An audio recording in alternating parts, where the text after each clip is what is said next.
साथियों सभी को नमस्कार। आज हम अर्थशास्त्र का एक टॉपिक भारत में आर्थिक नियोजन और पंचवर्षीय योजनाएं इसको देखते हैं। आइए स्टार्ट करते हैं आज की क्लास। तो लिखना भारत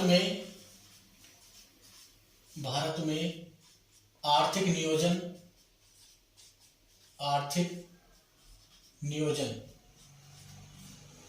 और इसी में हम देखेंगे पंचवर्षीय योजनाएं। तो सबसे पहले आर्थिक नियोजन को समझना। आर्थिक नियोजन का मतलब होता है कि हमें कुल राजस्व की कितनी प्राप्ति हो रही है और हमें कितना खर्च करना है, अर्थात हमारी आय कितनी है और उसी के तरह हमें क्या करना, खर्च करना। तो इसके लिए हम एक विस्तृत ब्यौरा बनाते हैं आर्थिक नियोजन प्लान इकोनॉमी। तो ऐतिहासिक दृष्टि से भारत में आर्थिक नियोजन का सर्वप्रथम प्रयास किसने करा था? एम विश्वेश्वरैया ने। उन्होंने एक रूपरेखा तैयार की थी वर्ष 1934 में। तो सबसे पहला ध्यान रखना इसमें 1934 में 1934 में एक बुक प्रकाशित करी थी, प्लान्ड इकोनॉमी फॉर इंडिया। और किसने इसको? एम विश्वेश्वरैया। तो याद रखना हमको, एम विश्वेश्वरैया। तो सबसे पहले पूछा जाए कि भारत में सर्वप्रथम आर्थिक नियोजन का प्रयास किसने किया था? एम विश्वेश्वरैया ने। कौन सी बुक लिखी थी? एक बुक का नाम याद रखना आपको, ये बुक है प्लान्ड इकोनॉमी फॉर इंडिया। दूसरा इसी में ध्यान रखना, आर्थिक नियोजन के संबंध में दूसरा जो प्रयास हुआ वो वर्ष 1938 में जो कांग्रेस का अधिवेशन हुआ था उसमें नेशनल प्लानिंग कमेटी का गठन करा गया। किसका? 1938 में। इनको क्रम से ध्यान रखना, ये कभी कभी चार ऑप्शन देखे मिलाने को आ जाती हैं। तो national planning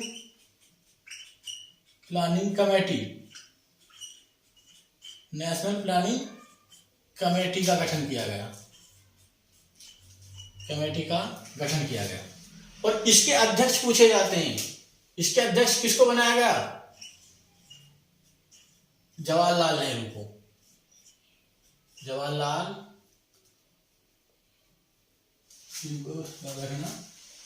national planning committee के अध्यक्ष कौन थे? जवाहरलाल नेहरू। तो ये पॉइंट याद रखना। ये अलग अलग क्वेश्चन पूछे जाते हैं। 1938 में जो कांग्रेस का अधिवेशन हुआ था उस अधिवेशन की अध्यक्षता किसने करी थी? सुभाष चंद्र बोस ने। और उसमें एक प्लानिंग कमेटी का गठन करा गया, नेशनल प्लानिंग कमेटी। उसके अध्यक्ष कौन थे? जवाहरलाल नेहरू। तो दूसरा पॉइंट ये रखना। फिर तीसरे इसमें याद रखना है हमको, 1944 में मुंबई के 8 उद्योगपतियों ने मिलकर एक योजना प्रस्तुत की जिसको पीपल्स प्लान कहा गया। तो पीपल्स प्लान, और ये किसने? मुंबई के 8 प्रमुख उद्योगपतियों ने मिलकर इसको प्रस्तुत किया था। तो मुंबई या बॉम्बे लिखा मिल सकता के 8 उद्योगपतियों ने।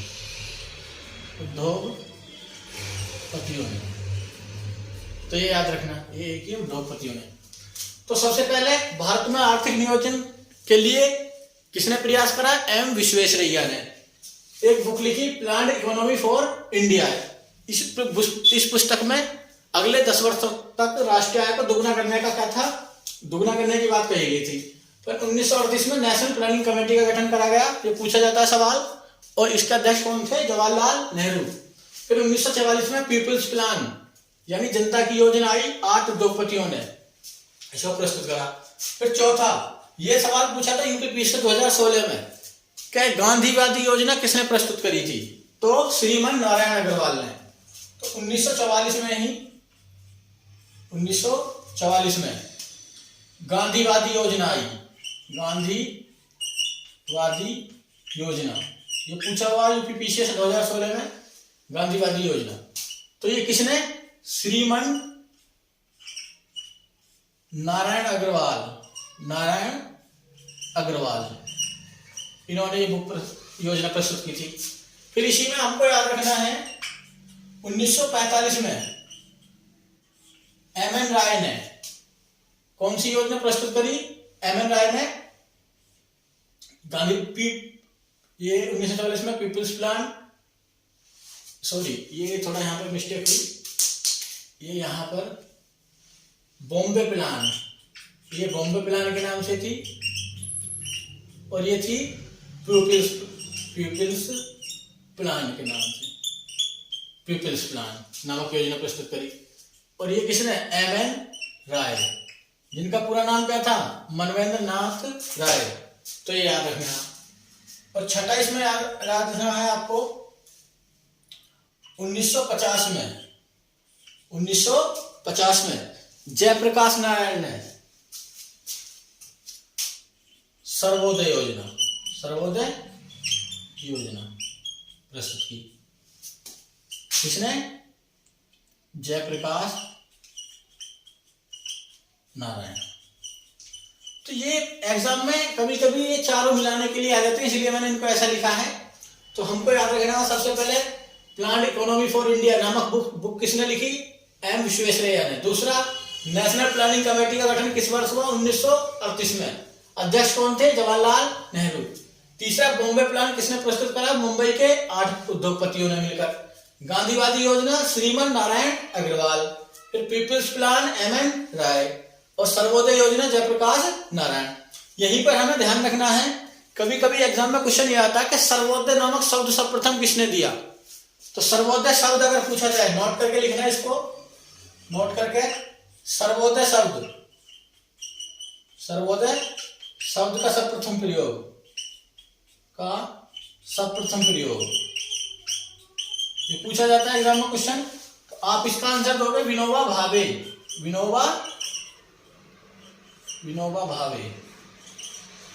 सर्वोदय का देखो अर्थ क्या होता है? सर्वोदय का मतलब सभी का उदय। इसमें बच्चे, बुजुर्ग, महिलाएं, नौजवान, गरीब, अमीर। गरीब का कैसा? भौतिक उदय और अमीर का नैतिक उदय। तो सर्वोदय का मतलब सामान्य सा सभी का उदय। तो सर्वोदय योजना किसने दी? जयप्रकाश नारायण ने। सर्वोदय शब्द का सर्वप्रथम प्रयोग किसने करा? विनोबा भावे ने। और गांधी जी ने सर्वोदय सिद्धांत का प्रतिपादन किया था। अगर पूछे, दूसरा नोट इसमें लिखना, सर्वोदय का सिद्धांत किसने दिया? सिद्धांत या अवधारणा। तो इसका आंसर दोगे महात्मा गांधी। तो ये 3 अलग अलग क्वेश्चन है जो एग्जाम में आते हैं। तो महात्मा गांधी। तो सर्वोदय योजना अगर पूछी जाए तो जयप्रकाश नारायण। सर्वोदय शब्द का सर्वप्रथम प्रयोग पूछा जाए तो विनोबा भावे। और सर्वोदय का सिद्धांत या अवधारणा किसने दी? महात्मा गांधी। सर्वोदय का मतलब सभी का उदय, उसमें बुजुर्ग भी, बच्चे भी, महिलाएं भी, सभी का उदय। और सभी का सभी प्रकार से उदय, सभी प्रकार से उदय। ये क्या है? सर्वोदय। तो इसमें मेरे को ध्यान रखना, ये वेरी इंपॉर्टेंट है, इसको नोट करो, इसका स्क्रीनशॉट लो। फिर हम बात करेंगे पंचवर्षीय योजनाओं पर।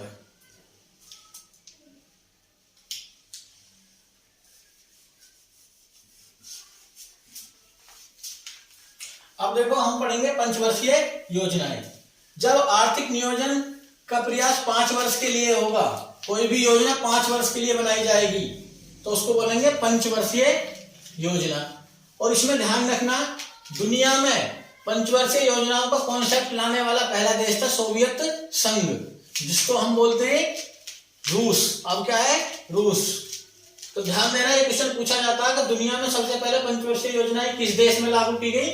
तो हेडिंग लिखना, उसका आंसर देना रूस। पंचवर्षीय योजनाएं, तो हमारा मेन टॉपिक रहेगा 5 ईयर प्लान, पंचवर्षीय योजनाएं। तो इसमें पहला पॉइंट आपको क्या याद रखना कि दुनिया में सबसे पहले पंचवर्षीय योजनाएं सर्वप्रथम विश्व में पूछा जाए तो 1928 में कहां पर? पूर्व सोवियत संघ या रूस, अगर ये ऑप्शन में रहता रूस ऑप्शन में आएगा। और वहां का कौन था, तानाशाह भी उसको बोला जाता है। वैसे वहां के राष्ट्रपति थे स्टोलिन, राष्ट्रपति स्टोलिन। तो ये पॉइंट आपको याद रखना है। सबसे पहले याद रखना कि दुनिया में सबसे पहले पंचवर्षीय योजना किस देश ने लागू करी, सोवियत संघ अर्थात रूस ने। वहां के राष्ट्रपति किसने, स्टोलिन ने। तो क्वेश्चन ये पूछा था भारत में पंचवर्षीय योजनाओं की अवधारणा को किस देश से लिया गया, तो आंसर देना रूस। तो आंसर देना भारत ने पंचवर्षीय योजना की अवधारणा किससे, सोवियत संघ से प्रेरित होकर चलाई अपने यहां पर। तो ये याद रखना है आपको बात। फिर देखो ध्यान रखना, पंचवर्षीय योजना कितने वर्ष के लिए, 5 वर्ष के लिए। अगर ये 7 वर्ष के लिए होंगे तो इनको क्या बोलेंगे, सप्तवर्षीय योजनाएं।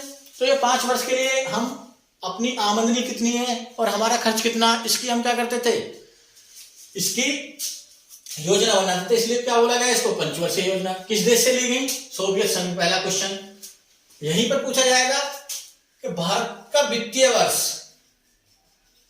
वर्ष का कब से कब तक होता है, तो याद रखना वित्तीय वर्ष 1 अप्रैल से 31 मार्च, ऐसे लिख लेना, 1 अप्रैल से 31 मार्च। तो ये भारत का क्या होता है, वित्तीय वर्ष। तो कोई भी पंचवर्षीय योजना जितनी अब मैं लिखवाऊंगा वो 1 अप्रैल से स्टार्ट होंगी और 5 वर्ष बाद 31 मार्च को क्या हो जाएंगी, समाप्त हो जाएंगी।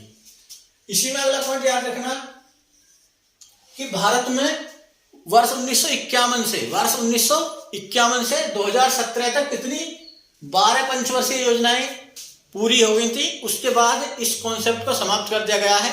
वर्तमान में कोई सी भी पंचवर्षीय योजना नहीं चल रही है। कब से, 2017 से। तो याद रखना भारत में 1951 से 2017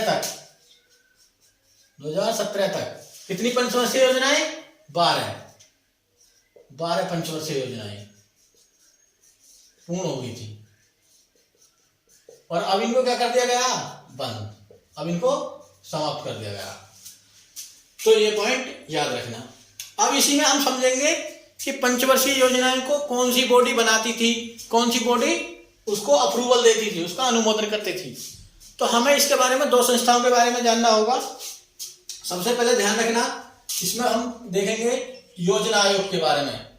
योजना आयोग, जिसको क्या बोला जाएगा, प्लानिंग कमीशन।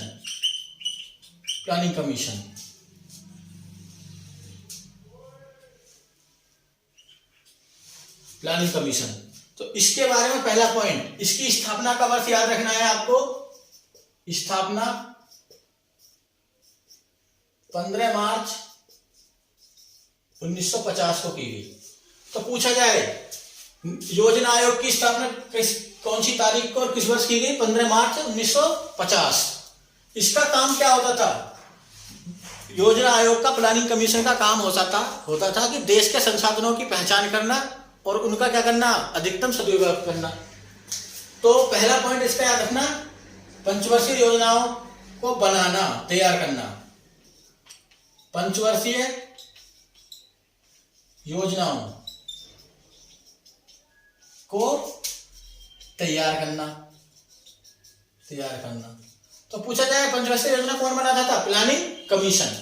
दूसरा, उनको कार्यान्वित करना,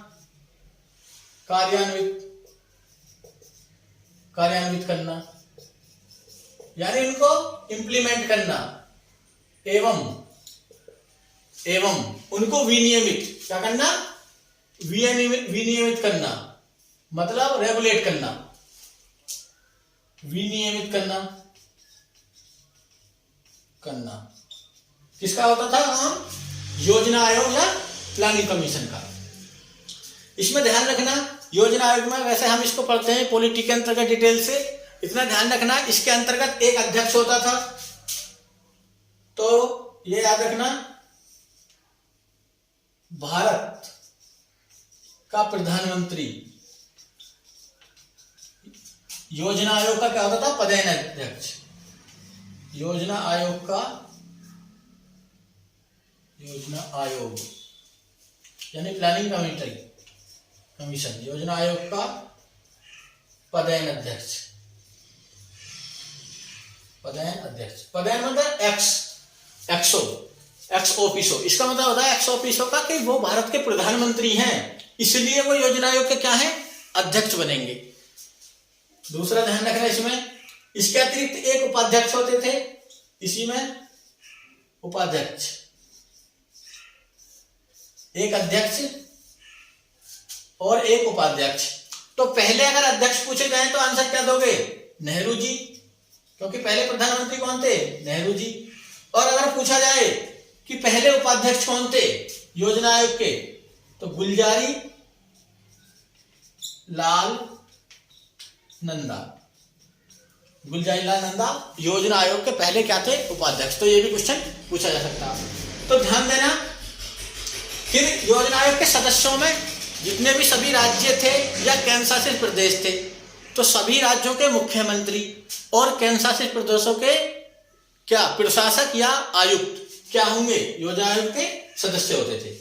तो योजना आयोग के बारे में ध्यान रखना, प्लानिंग कमीशन की स्थापना 15 मार्च 1950 को। मुख्य काम देश के आर्थिक संसाधनों की पहचान करना, पंचवर्षीय योजना तैयार करना, कार्यान्वित करना, उनको विनियमित करना, रेगुलेट करना। भारत का प्रधानमंत्री क्या होता था योजना आयोग का? पदेन अध्यक्ष। और उपाध्यक्ष कौन होते थे इसके? गुलजारी लाल नंदा। देखो ध्यान रखना, योजना आयोग एक क्या है? संविदानेतर निकाय है। कैसा निकाय है? संविदानेतर। एक पॉइंट और इसमें याद रखना, संविदानेतर यानी extra constitutional body, extra constitutional body. ये क्वेश्चन काफी आता, इसका मतलब ये है। और ये एक परामर्शदात्री निकाय है। क्या है? परामर्शदात्री निकाय। संविदानेतर या एक्स्ट्रा कॉन्स्टिट्यूशनल बॉडी का मतलब होता है कि इसका उल्लेख भारतीय संविधान में नहीं है, इसको बाद में बनाया गया है। इसका संविधान में कहीं पर भी उल्लेख नहीं है, जिस तरह वित्त आयोग का उल्लेख है, निर्वाचन आयोग का उल्लेख है। तो ये भी याद रखना, पूछा जाता है ऑप्शन में, निम्नलिखित में से कौन सा एक संविधानेतर निकाय है? तो योजना आयोग। तो इसको नोट करें, फिर हम अगला बताएंगे, एक बॉडी के और बारे में चर्चा करेंगे।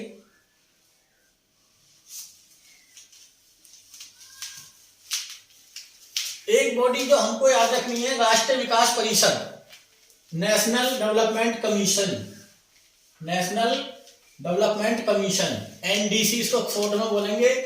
तो याद रखना, कभी कभी पूछा जाता है एनडीसी की स्थापना कब हुई थी, मुख्य कार्य क्या था, तो ये हमको याद रखना। तो अगला लिखना, राष्ट्रीय विकास परिषद। पंचवर्षीय योजना में पढ़ेंगे हम, उससे पहले बॉडी पढ़ रहे हैं। तो दूसरी बॉडी कौन सी है? राष्ट्रीय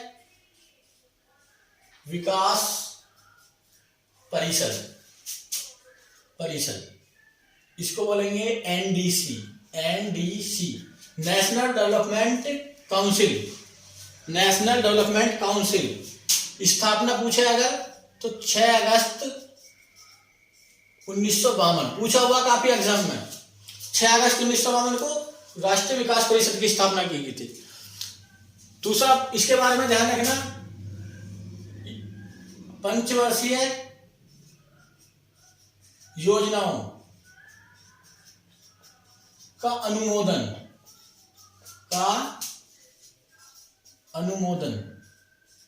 कौन करता था?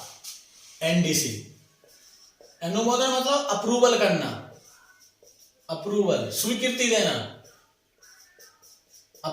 स्वीकृति देना कौन देता था? राष्ट्रीय विकास परिषद। और इसके भी अध्यक्ष कौन होते थे? भारत के प्रधानमंत्री।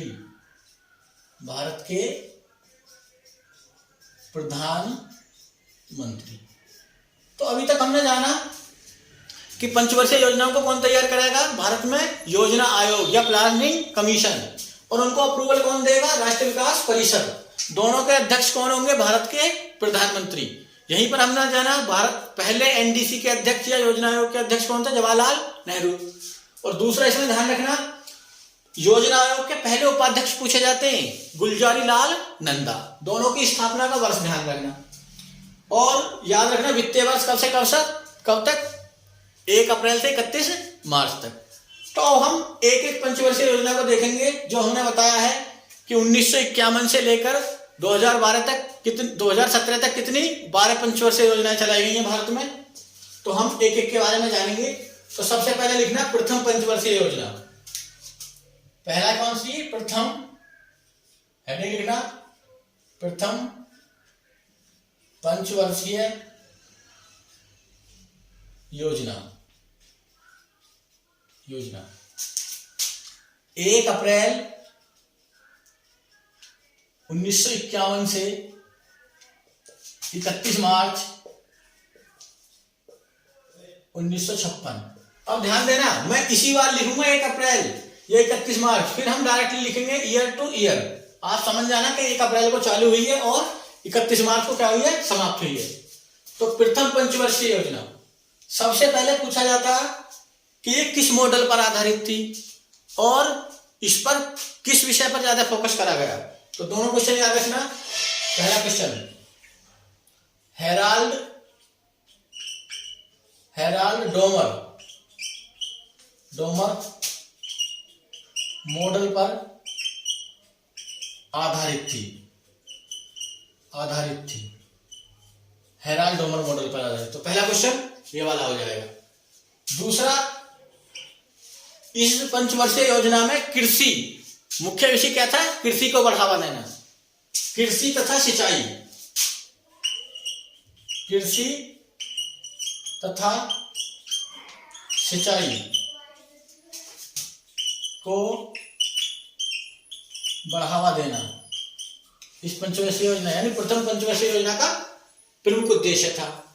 फिर याद रखना, इस पंचवर्षीय योजना में आर्थिक विकास की दर 2.1 निर्धारित की गई। आर्थिक विकास की दर कितनी निर्धारित की गई? विकास दर 2.1%। और प्राप्त कितनी हुई? प्राप्त 3.6%। तो ये क्या मानी गई? सफल मानी गई, सफल योजना थी। ये क्या थी? सफल योजना। ध्यान देना, अगर पूछा जाए भारत में पंचवर्षीय योजनाओं का जनक कौन है, तो जनक पे आंसर क्या दोगे? जनक तो जवाहरलाल नेहरू।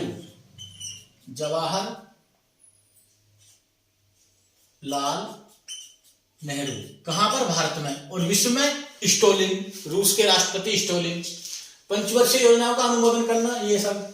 तो पहली योजना हेराल्ड डोमर मॉडल पर आधारित थी। मुख्य विषय क्या थे? कृषि तथा सिंचाई पर को बढ़ावा देना। दूसरा, आर्थिक विकास दर कितनी निर्धारित की गई? इतनी, और प्राप्त हुई इतनी। तो ये क्या? सफल योजना मानी गई। इस योजना में ही ध्यान देना, सिंचाई के लिए भारत में भांगड़ा नागल बांध परियोजना, जो कहां पर है? पंजाब और हिमाचल के बॉर्डर पर। दूसरा, हीराकुंड बांध परियोजना, दामोदर बांध परियोजना, मैटूर बांध परियोजना। तो ये प्रथम पंचवर्षीय योजना में। तो प्रमुख बहुउद्देश्य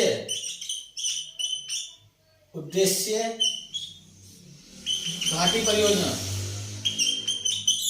तो पूछा जा सकता कौन कौन सी? याद रखना इनके नाम। दामोदर नदी घाटी, ये बंगाल में, पश्चिम बंगाल में, भूगोल में देख लेना। दूसरा, हीराकुंड बांध परियोजना उड़ीसा में है, महानदी पर। ये दामोदर नदी पश्चिम बंगाल। मैटूर बांध परियोजना कावेरी नदी तमिलनाडु, मैटूर बांध परियोजना। और भाखड़ा नागल बांध परियोजना,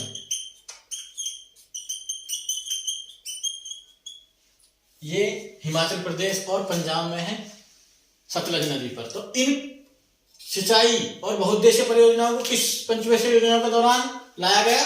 तो प्रथम पंचवर्षीय योजना के दौरान। तो हमको इसमें ये ध्यान रखनी है।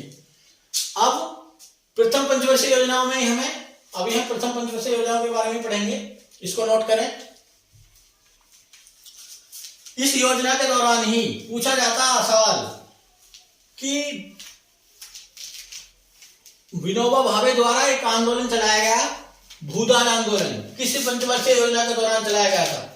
तो वो प्रथम पंचवर्षीय योजना के दौरान 1951 में। तो ये क्वेश्चन ध्यान रखना है। अभी हम पढ़ेंगे प्रथम पंचवर्षीय योजनाओं की विशेषता। तो सबसे पहले इसमें ध्यान रखना, पहली भूदान आंदोलन, भूदान आंदोलन, भूदान आंदोलन 1951 किसने चलाया? सबसे पहले पूछा जाता, अपनी भूमि सबसे पहले किसने दान दी? विनोबा भावे ने। और लोगों से भी आग्रह किया कि आप भी अपनी भूमि को दान करें। दूसरा ध्यान रखना, ये कहां से स्टार्ट हुआ? पोचमपल्ली गांव, ये भी पूछा जाता है, पोचमपल्ली गांव। और ये आंध्र प्रदेश। पोचमपल्ली की साड़ियों को जीआई टैग है, तो ये भी ध्यान रखना। तो प्रथम पंचवर्षीय योजना के दौरान भूदान आंदोलन चलाया गया, किसके द्वारा? विनोबा भावे के द्वारा। दूसरा इसमें ध्यान रखना, दूसरा पॉइंट, परिवार नियोजन कार्यक्रम 1952। ध्यान रखना, जनसंख्या को नियंत्रित करने के लिए विश्व में ऐसा पहला देश भारत था जिसने परिवार नियोजन कार्यक्रम क्या करा? अपने यहां पर लागू करा 1952 में। ऐसा करने वाला भारत दुनिया का क्या था? पहला देश था। तो वो प्रथम पंचवर्षीय योजना के दौरान ही परिवार नियोजन कार्यक्रम चलाया गया। तीसरा इसमें बिंदु याद रखना आप, एक पंचायती राज से यानी ग्राम पंचायत से संबंधित एक कार्यक्रम, सामुदायिक विकास कार्यक्रम, बहुत इंपॉर्टेंट है। सामुदायिक विकास कार्यक्रम, यूपी स्टेट पीसीएस और यूपी SSSC का फेवरेट सवाल है 1952। सामुदायिक विकास कार्यक्रम स्वतंत्र भारत का यानी आजाद भारत का बड़े पैमाने पर चलाया गया पहला कोई कार्यक्रम कौन सा था? तो सामुदायिक विकास कार्यक्रम, लिख लेना। स्वतंत्रता के बाद चलाया गया भारत का सबसे बड़ा कार्यक्रम।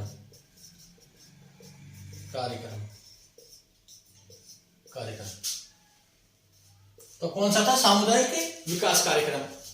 तो ध्यान देना, पूछा जाता सामुदायिक विकास कार्यक्रम के जनक कौन थे? ये भी क्वेश्चन पूछा हुआ है एग्जाम में। तो जनक थे एसके डे, ये भी क्वेश्चन पूछा हुआ। ये किससे संबंधित था? संबंधित किससे था? पंचायती राज व्यवस्था से,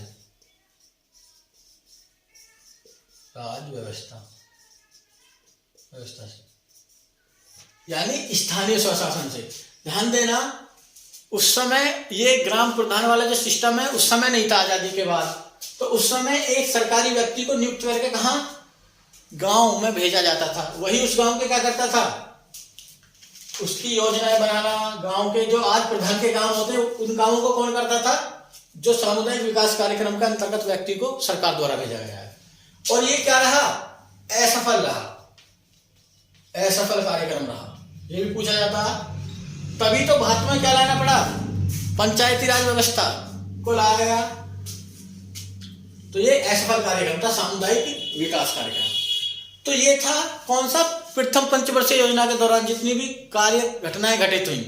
अब हम पढ़ेंगे द्वितीय पंचवर्षीय योजना। तो लिखना द्वितीय पंचवर्षीय योजना। और इसकी अवधि कब से कब तक रहेगी? अब वो 1956 पर खत्म हुई, तो ये 1956 से 1961 द्वितीय पंचवर्षीय योजना। सबसे पहले वही कब से कब तक? 1956 से 1961 तक। फिर सबसे ज्यादा ध्यान किस पे दिया गया? अब पहली योजना में कृषि पर, दूसरी में बड़े उद्योगों को बढ़ावा, उद्योगों को बढ़ावा, बड़े उद्योगों को बढ़ावा दिया गया। ये क्वेश्चन पूछा जाता है दूसरी पंचवर्षीय योजना का मॉडल किसने तैयार किया था?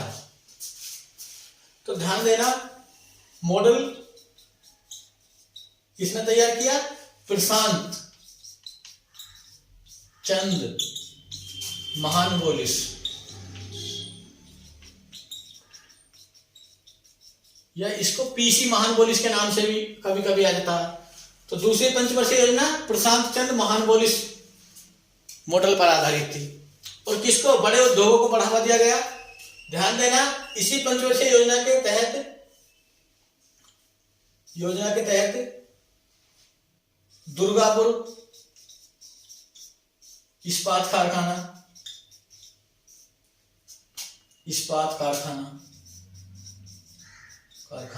कहां पर? बंगाल। और किसके सहयोग से था ये? ब्रिटेन के सहयोग से। पूछा जाता, ब्रिटेन के सहयोग से स्थापित किया गया। इसके अतिरिक्त पूछा जाएगा, यहां पर नोट कर लेना, भिलाई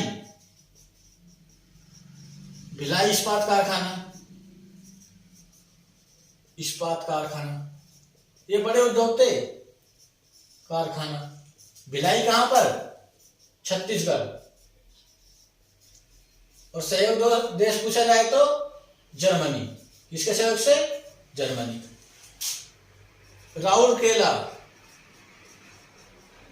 राउरकेला इस्पात कारखाना ये कहां पर है? उड़ीसा। और संबंधित देश कौन था? ये रूस। इसमें थोड़ा देख लेना कि भिलाई जर्मनी से ही है और रूस कहां पर? राउरकेला से। तो थोड़ा देख लेना इनको, ये हो सकता है कि ये जर्मनी के सहयोग से रूस के, तो इनको ध्यान रखना। पूछ लिया जाता है कभी कभी, Durgapur steel plant, Bhilai steel plant, Rourkela steel plant कौन सी पंचवर्षीय योजना में है? दूसरी पंचवर्षीय योजना। तो हम पढ़ेंगे दूसरी के बारे में इतना।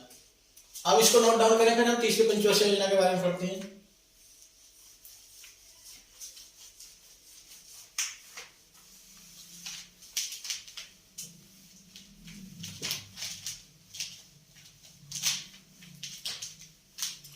तो अब लिखा तीसरी पंचवर्षीय योजना।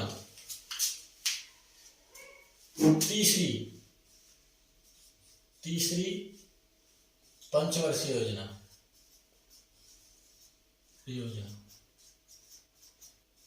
और ये कब से कब तक? ये 1961 से 1966 अवधि ध्यान रखनी है। इसमें देखो, प्रथम पंचवर्षीय योजना में मुख्य फोकस किस पर रहा? कृषि पर। दूसरी में किस पर रहा? उद्योगों पर। और तीसरी में कृषि और उद्योग दोनों पर मुख्य फोकस किस पर रहा? कृषि और उद्योग दोनों पर एवं उद्योग दोनों पर। ठीक है, ये पॉइंट याद रखना। तीसरी पंचवर्षीय योजना 1961 से 1966। ध्यान देना, ये सबसे असफल योजना रही, क्योंकि हमें इस पंचवर्षीय योजना के दौरान दो युद्ध लड़ने पड़े। 1962 में चीन से हमें युद्ध रखना पड़ा और 1965 में पाकिस्तान से। 1962 में भारत चीन युद्ध, ठीक। और दूसरा 1965 में भारत पाक युद्ध, ठीक। तो ये दोनों पॉइंट याद रखने हैं आपको, 1962 और 1965 में। उसी समय हमारे यहाँ पर खाद्यान्न संकट उत्पन्न हो गया। क्या हुआ? खाद्यान्न संकट उत्पन्न हुआ। तो ध्यान देना, फिर ये योजना क्या हुई? योजना असफल रही। अब जब एक ही 5 साल के अंतर्गत ही तुम असफल रही, दो दो युद्ध लड़ोगे तो जाहिर सी बात है रक्षा क्षेत्र पर ज्यादा इन्वेस्टमेंट करना पड़ेगा, ज्यादा खर्चा आएगा। तो फिर हमारे यहाँ खाद्यान्न संकट पैदा हुआ और योजना क्या हुई, असफल। इसलिए हमने फिर 3 साल का क्या लिया, ब्रेक लिया। तो 3 साल का योजना अवकाश रहा हमारा। पूछा जाता, ध्यान देना, 12 पंचवर्षीय योजनाओं में 3 बार हम क्या करेंगे, योजना अवकाश लागू करेंगे। तो उसके बाद प्रथम योजना अवकाश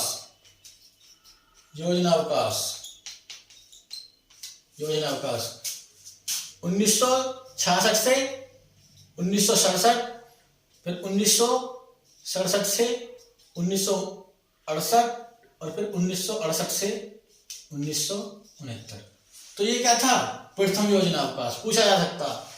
फिर एक योजना अवकाश आएगा 1977 में, जब मोरारजी देसाई के नेतृत्व में जनता पार्टी की सरकार आएगी। और तीसरा आएगा जब हमारे यहाँ पर किसका आर्थिक संकट पैदा हो जाएगा, 1990 के आसपास। तो ये ध्यान रखना, ये तीसरी पंचवर्षीय योजना। फिर हमारा प्रथम योजना अवकाश।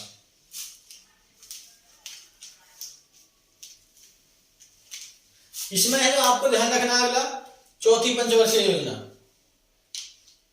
चौथी पंचवर्षीय योजना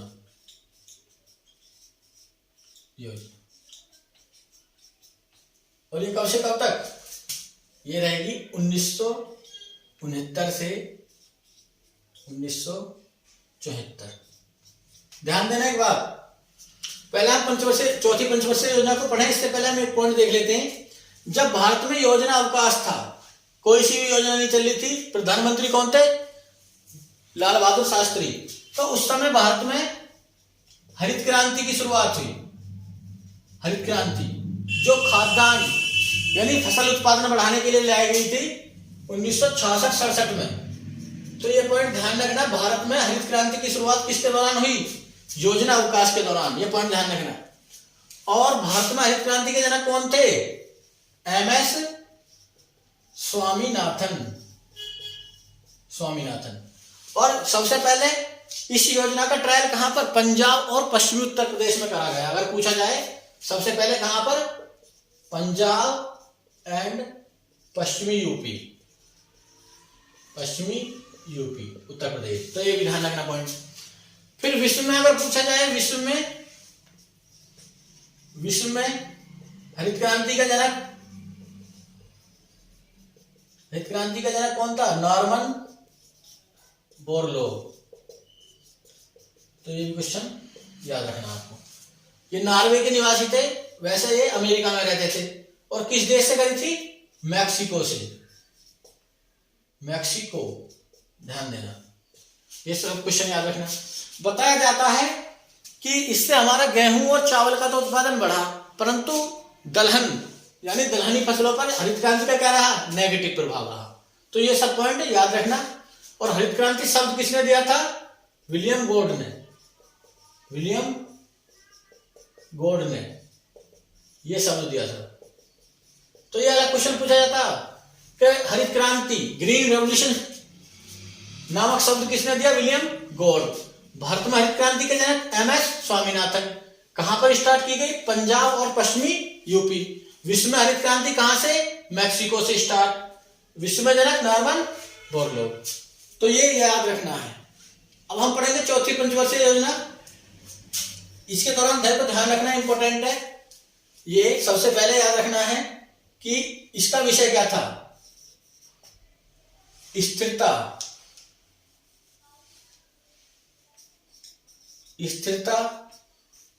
के साथ विकास एवं आत्मनिर्भरता। तो ये भी आपको पॉइंट याद रखना। यानी हम आत्मनिर्भरता, जैसे अब ये चल रहा है ना मोदी गवर्नमेंट में आत्मनिर्भर भारत, तो इसका कॉन्सेप्ट चौथी पंचवर्षीय योजना में भी लाया गया था, आत्मनिर्भर होने के लिए सभी क्षेत्र में। तो स्थिरता के साथ विकास एवं आत्मनिर्भरता कौन सी योजना, चौथी पंचवर्षीय योजना। इस योजना के दौरान ही सबसे इंपॉर्टेंट क्वेश्चन बनता है, हजारी समिति की सिफारिश पर प्रधानमंत्री इंदिरा गांधी ने क्या करा था, 19 बड़े बैंकों का राष्ट्रीयकरण करा था। क्या करा था, राष्ट्रीयकरण,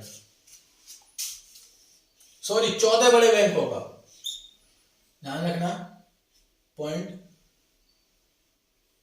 प्रधानमंत्री इंदिरा गांधी जी द्वारा कौन सी समिति की सिफारिश पर? हजारी समिति की सिफारिश पर क्या कर दिया गया? 14 बड़े बैंकों का राष्ट्रीयकरण, बैंकों का राष्ट्रीयकरण। तो ये पॉइंट आपको याद रखना है। किसके दौरान? चौथी पंचवर्षीय योजना के दौरान। इसको नोट करें, फिर हम आगे पढ़ेंगे। इस सबको नोट करें।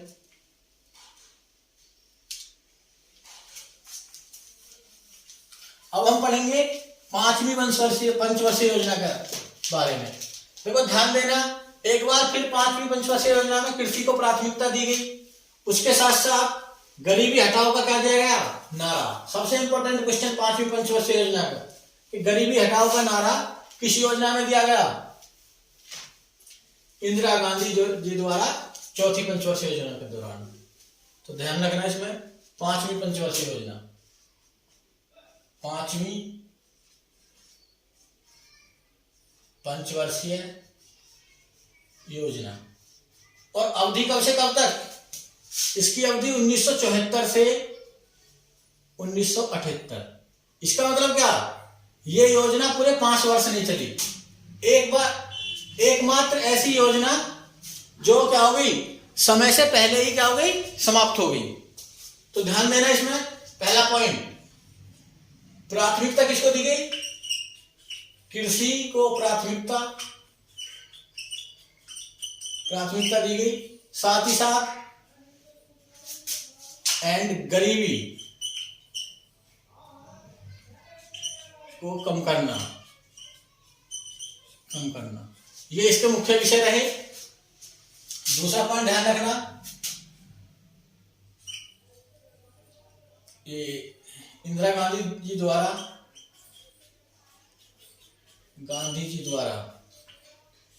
कौन सा नारा दिया? पांचवी पंचवर्षीय योजना, गरीबी हटाओ का नारा। ये पॉइंट याद रखना, इंपॉर्टेंट क्वेश्चन है। गरीबी हटाओ का नारा किस योजना के दौरान दिया गया? तो पांचवी पंचवर्षीय योजना, गरीबी हटाओ का नारा इंदिरा गांधी द्वारा। पूछा जाए इस नारे को किसने तैयार किया? डीडी धार ने। तैयार किसने करा? डीडी धार। तो ये भी क्वेश्चन याद रखना। डीडी धर भी लिखा होता कहीं पर, कहीं डीडी धार, तो इसको याद रख लेना। और इंपॉर्टेंट क्वेश्चन, समय से पहले समाप्त होने वाली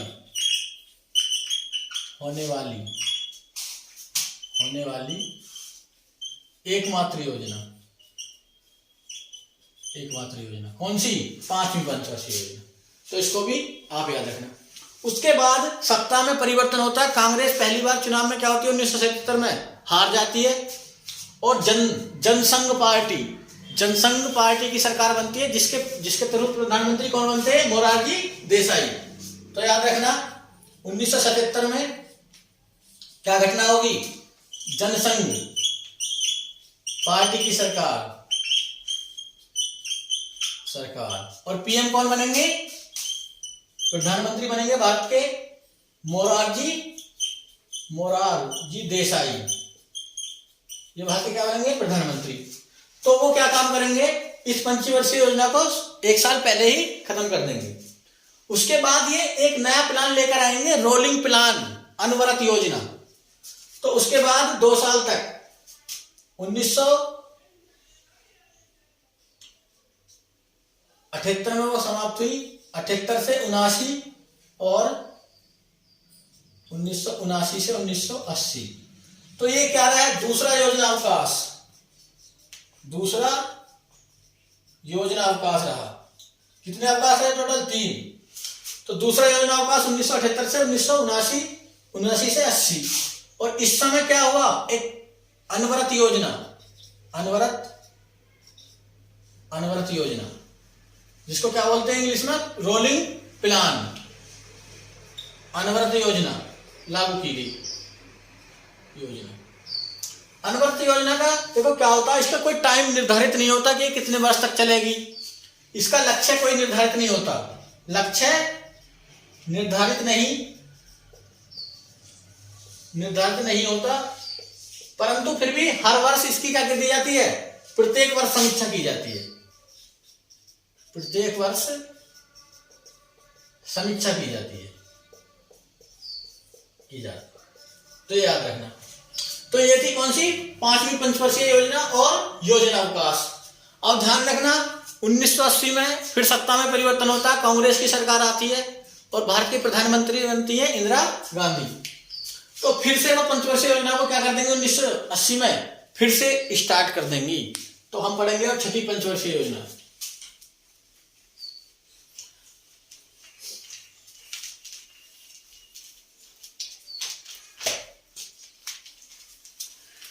तो हेडिंग लिखना 6ठी पंचवर्षीय योजना, 6ठी पंचवर्षीय योजना। और ये कब से कब तक, 1980 से 1985। ध्यान देना, इसमें इंदिरा गांधी की सरकार एक बार पुनः आएगी और वह पुनः 6 बैंकों का क्या कर देंगी, राष्ट्रीयकरण। तो 6 बड़े बैंकों का राष्ट्रीयकरण कर दिया जाएगा। ठीक, पहला पॉइंट। दूसरा पॉइंट याद रखना है, भारत में सूचना क्रांति की शुरुआत इसी योजना के दौरान हुई। भारत में बहुत इंपॉर्टेंट क्वेश्चन है, सूचना क्रांति की शुरुआत हुई,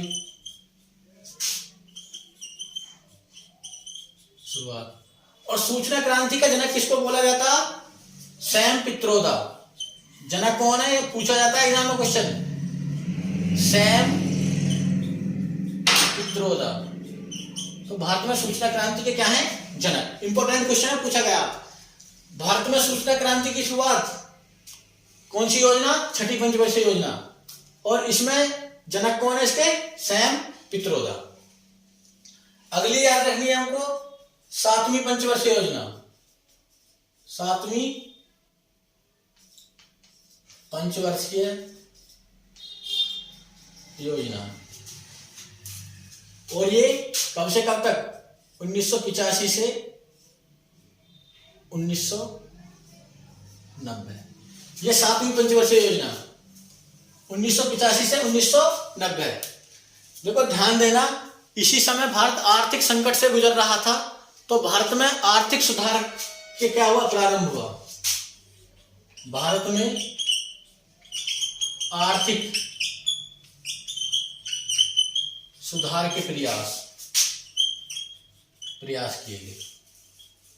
ठीक, अब देखो उसके बाद हमें एक बार फिर क्या लेना पड़ा, ब्रेक लेना पड़ा। तो तीसरा योजना अवकाश, तीसरा योजना अवकाश कब से कब तक, तीसरा योजना अवकाश 1990 से 91 और 1991 से 12। तो ये योजना अवकाश लेना पड़ा। इसी समय भारत के, ध्यान देना, प्रधानमंत्री कौन थे, पीवी नरसिम्हा राव, और वित्त मंत्री थे कौन, डॉक्टर मनमोहन सिंह। तो 1990 के दशक में, 1991 में राव मनमोहन मॉडल,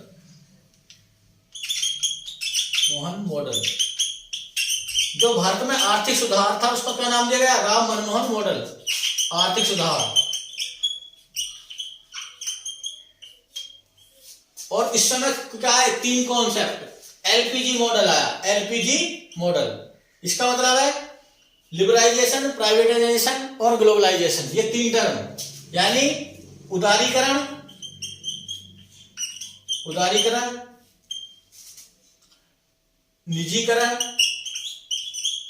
निजीकरण और वैश्वीकरण। इसका मतलब समझना है, उदारीकरण मतलब नियमों को आसान कर देना, एक प्रकार से लाइसेंसी राज को क्या करना, समाप्त करना। पहले कोई भी हमें उद्योग चलाना होता था या कोई भी बिजनेस करना होता था तो एक ब्यूरोक्रेसी में थी कि फाइलें ऐसी अटकी रहती थी और कड़े कड़े नियम थे, तो उनको क्या कर दिया गया, IMF के सुझाव से खत्म कर दिया गया। निजीकरण, अब हम प्राइवेटाइजेशन को बढ़ावा देने लगे। पहले हम समाजवाद की ओर झुके हुए थे, अब हम किसकी, पूंजीवाद की तरफ अग्रसर हो गए। वैश्वीकरण, हमने अपनी अर्थव्यवस्था को किसके साथ जोड़ा, विश्व की अर्थव्यवस्था के साथ जोड़ा। तो ये शर्त रखी थी किसने, IMF ने हमारे लिए। तो ये ध्यान रखना, राम मनमोहन मॉडल, इसको नोट करें हम, फिर पढ़ेंगे अगली योजना के बारे में।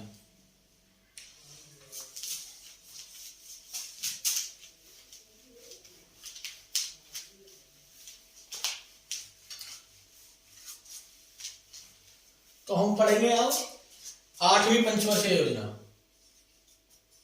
8वीं पंचवर्षीय योजना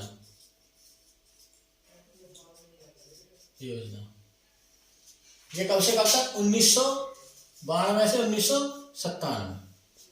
देखो इसमें ध्यान रखना, सबसे इंपॉर्टेंट क्वेश्चन, पंचायती राज संस्थाओं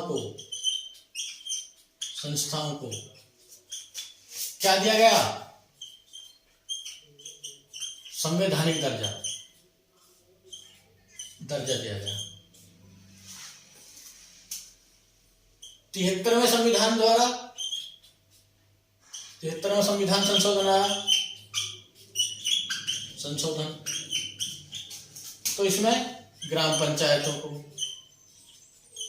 जो 24 अप्रैल 1993 में लागू हुआ, और 74वां संविधान संशोधन, इसमें नगर पंचायतों को, नगर पालिका बोल सकते हो, नगर पालिका को वैधानिक दर्जा दिया गया। तो ये भी याद रखना है आपको 8वीं पंचवर्षीय योजना। अब हम पढ़ेंगे 9वीं पंचवर्षीय योजना। 9वीं पंचवर्षीय योजना, 9वीं पंचवर्षीय योजना ये कब से कब तक थी, 1997 से 2002। तो ये याद रखना, 9वीं पंचवर्षीय योजना का विषय पूछा जाता है, मुख्य विषय या मुख्य फोकस। तो ध्यान रखना,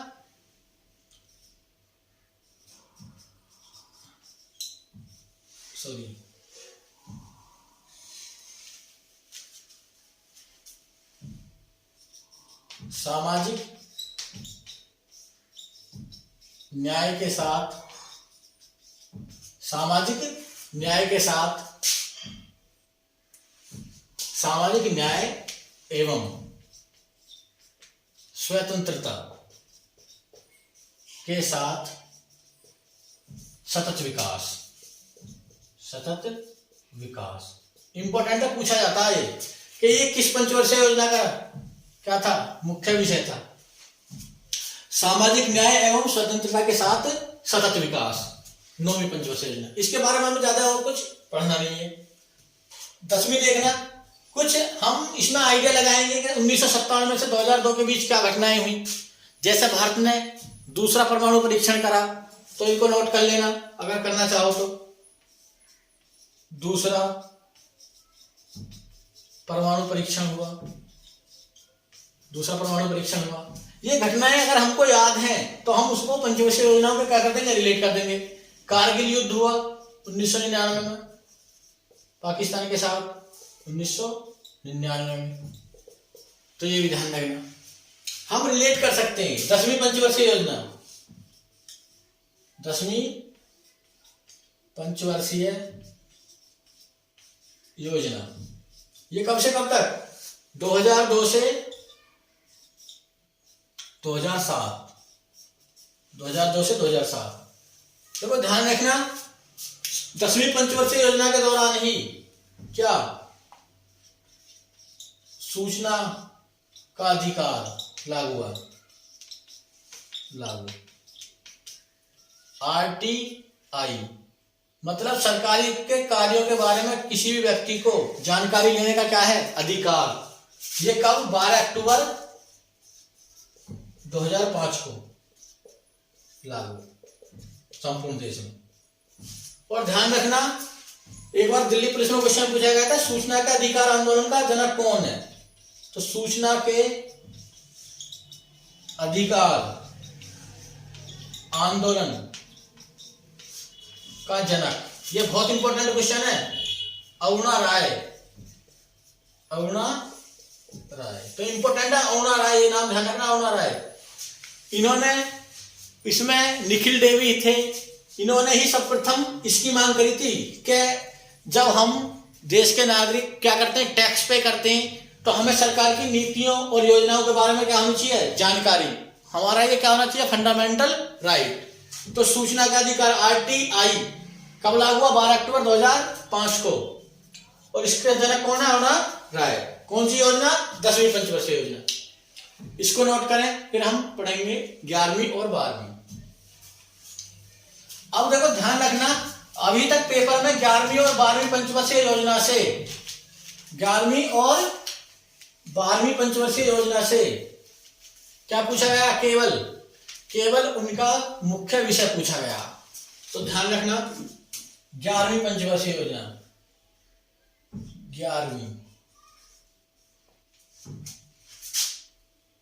11वीं पंचवर्षीय योजना। तो ध्यान देना, ये कब से कब तक है, 2005 से 2012, सॉरी 2007 से 2012। और इसमें इसका मुख्य विषय ध्यान रखना, जैसे 9वीं पंचवर्षीय योजना का मुख्य विषय पूछा जाता है ना एग्जाम में, इसी प्रकार 11वीं और 12वीं का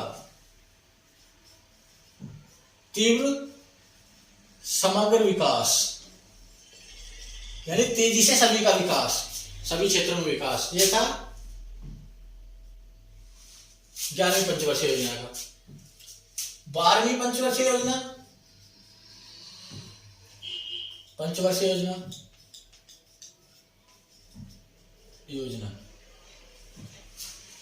तो इसको ध्यान देना, 12वीं पंचवर्षीय योजना ये कब से कब तक, 2012 से 2017। और ये अंतिम पंचवर्षीय योजना है। क्या है, अंतिम पंचवर्षीय योजना। फिर इसका मुख्य विषय याद रखना, मुख्य विषय। तो मुख्य विषय क्या था, ध्यान देना, तीव्र, धारणीय एवं सतत विकास। सतत विकास, देखो समग्र विकास, सॉरी समग्र विकास, इसका मतलब क्या, धारणीय विकास का।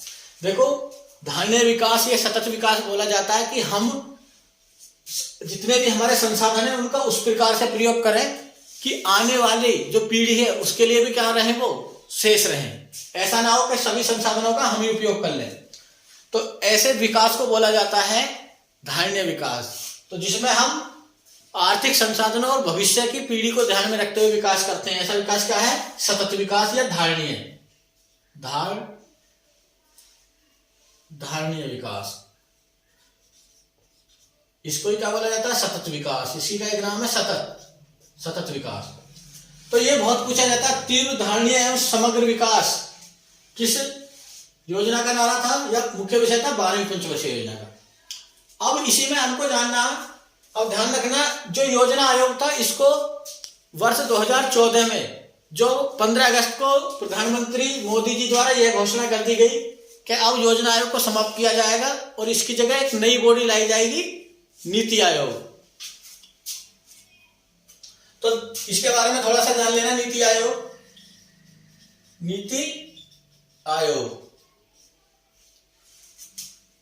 NITI, नेशनल इंस्टीट्यूट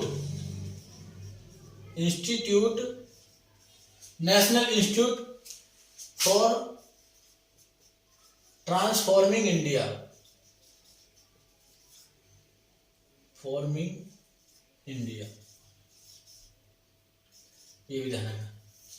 हिंदी में राष्ट्रीय भारत परिवर्तन संस्थान, राष्ट्रीय भारत परिवर्तन संस्थान, ठीक है, ये ध्यान रखना। National institute for transforming India कब गठन हुआ, कब स्थापना हुई? 1 जनवरी, बहुत इंपॉर्टेंट है, 2015 को इसकी स्थापना की गई। और इसमें अध्यक्ष जो होंगे वो कौन होंगे? भारतीय प्रधानमंत्री, यानी जो भारत के प्रधानमंत्री होंगे वही नीति आयोग के प्रधान अध्यक्ष होंगे। 1 उपाध्यक्ष होंगे, ठीक है। और इसका उद्देश्य क्या था? संघवाद को मजबूत करना,